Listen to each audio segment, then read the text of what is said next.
Fingon was a prince of the Noldor and later succeeded as the High King of the Noldor. He was the eldest son of Fingolfin and Aenir, and the elder brother of Turgon, Eredhel, and Argon. He was known as Fingon the Valiant. His courage burned like fire, and his resolve was as steadfast as a mountain. He was wise, eloquent, and skilled in many crafts. He loved justice and truth, and held goodwill towards both elves and men, with Morgoth being his only enemy. He never sought power for himself, nor did he crave glory or renown. Death was the only reward he received. Fingon was born in Valinor during the Years of the Trees. In the Year of the Trees 1495, after Morgoth killed Finwë and stole the Silmarils, Fëanor returned to Tirion and delivered an impassioned speech. Although Fingon did not greatly admire Fëanor, he was moved by Fëanor's words and developed a similar ambition to Galadriel's, to journey to Middle-earth and carve out realms in its vast, untamed lands. Onrad and Egnor, the sons of Finarfin, also supported Fingon.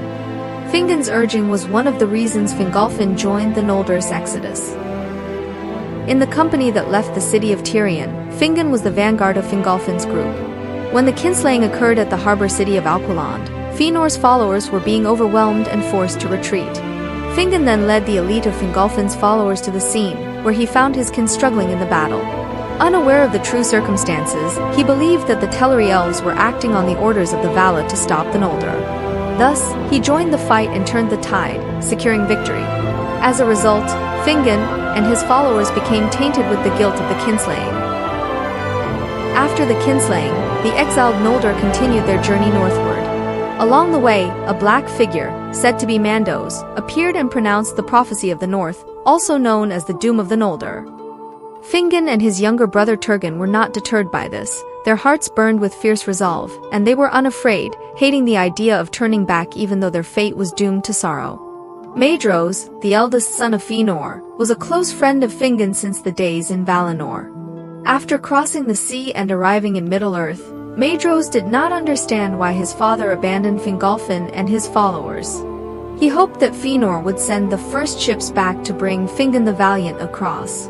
However, Fëanor and his sons burned all the ships, with only Maedhros abstaining from the act.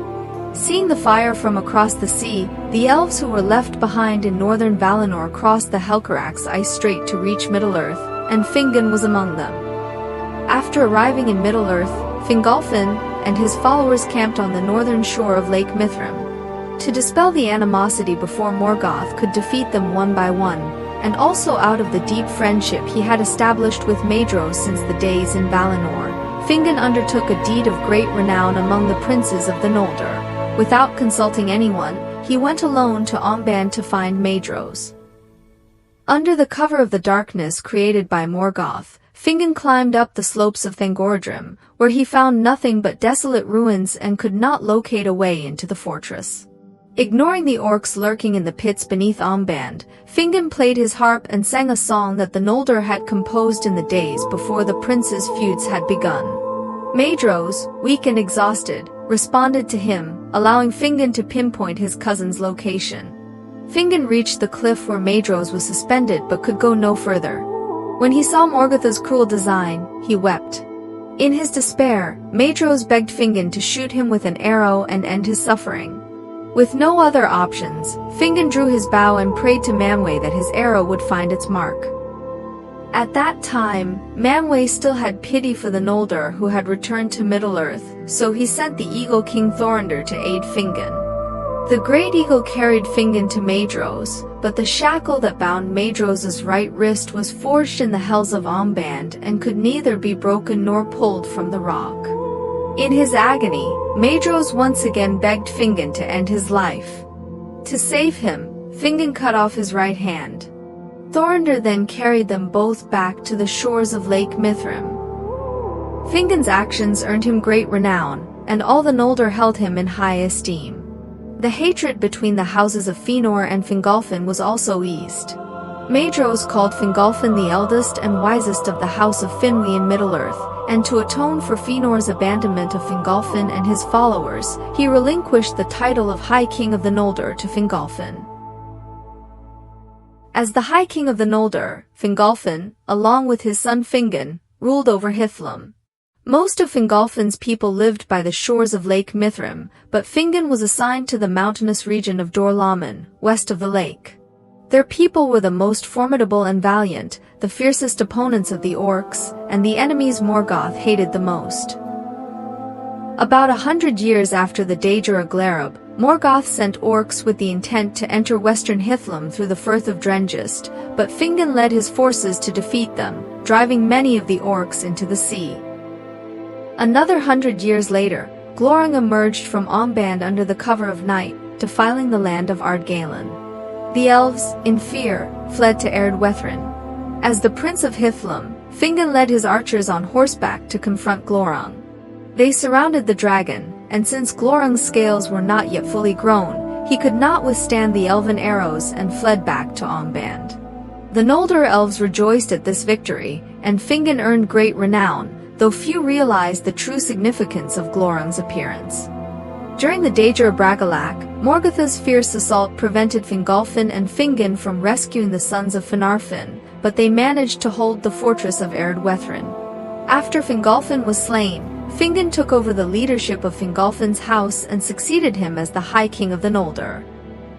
7 years after the Dager of Bragalak, Morgoth launched an attack on Hithlum.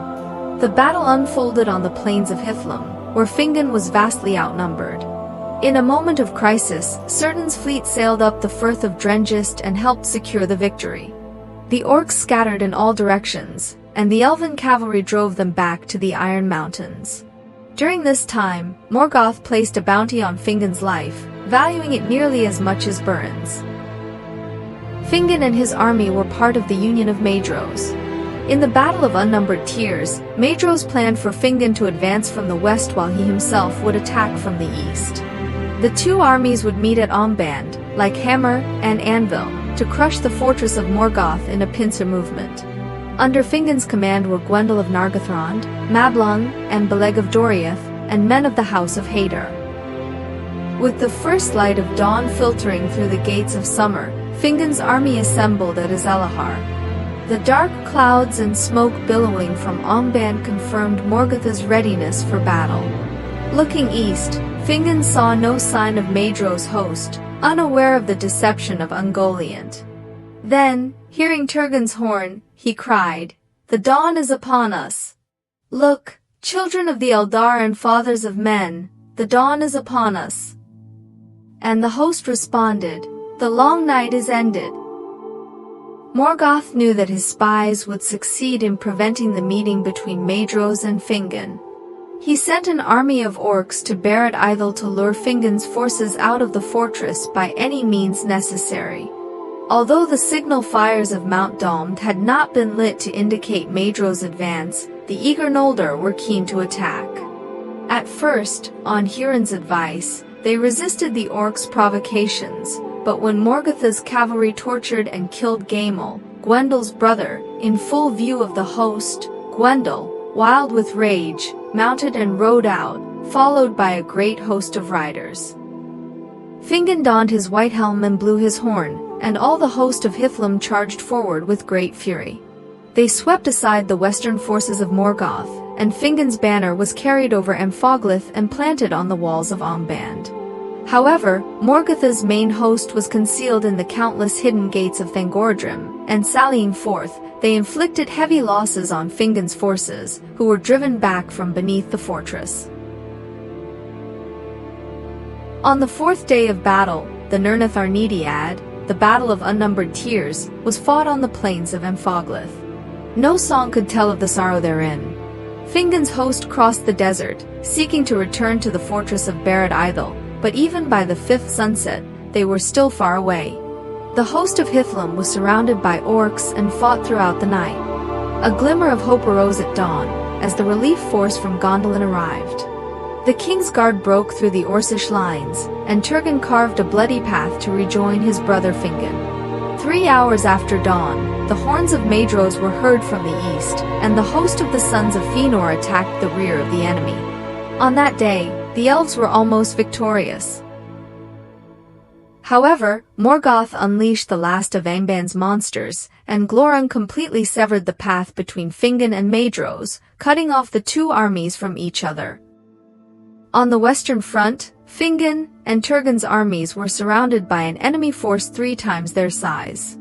The Balrog Gothmog broke through the elven lines, driving Turgon's army into the Sarak marshes, before turning to attack Fingon. Fingon's forces engaged Gothmog in a desperate battle.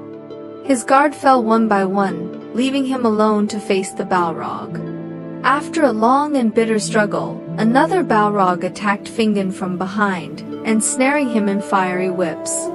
Gothmog cleft Fingon's helm with his black axe, and a white flame erupted from the wound. Thus fell the High King of the Noldor. His body was shattered by the enemy's hammers, and his silver and blue banner was trampled into the bloody mud. With Fingon's passing, the High Kingship of the Noldor passed to his younger brother, Turgon.